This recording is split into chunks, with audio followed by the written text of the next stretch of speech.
Hi there, my name is Wang.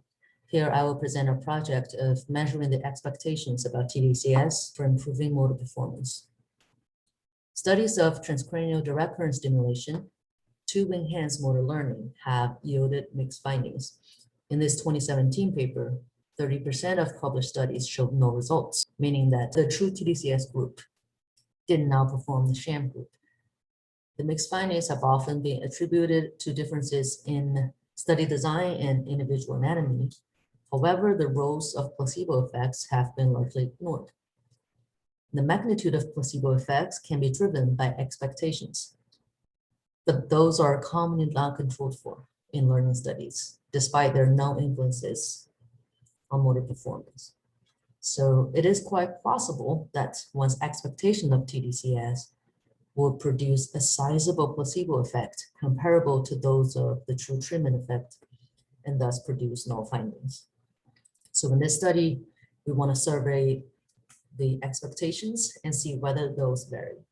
We do so by putting on a survey for the general public with an adapted version of the credibility and expectancy questionnaire, along with questions about prior knowledge of stimulation, sex, and age.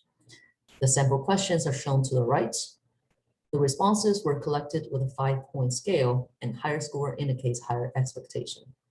We got about 380 responses with a binomial age distribution that largely matches those of tDCS-motor publications. In this figure, expectation distributions are plotted. The color blue indicates people without prior knowledge, whereas orange indicates people with prior knowledge of tDCS. The left two plots breaks down the distributions by sex, with those of females being plotted in the upper panel. We can see the orange curve peaks more towards the right at higher expectation scores, indicating that having prior knowledge increased the expectations in females. And this effect could be as large as a 1-point increase in a 5-point scale. However, this effect is much less in males. In the two plots to the right, the expectation distributions are separately plotted for younger and older adults. We can see that having prior knowledge increases expectations among younger but not older adults.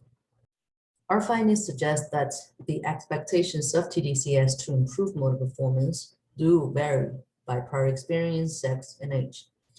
And this variability could lead to variances in magnitude of placebo effects, and that will lead to mixed findings or no findings in the studies. We are currently running our own experiments to confirm this argument.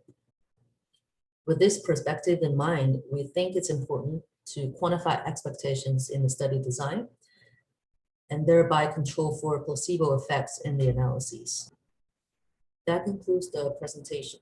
You can find the data on Open Science Framework and find our full text publication in the Journal of Brain Stimulation with this DOI here. Thank you.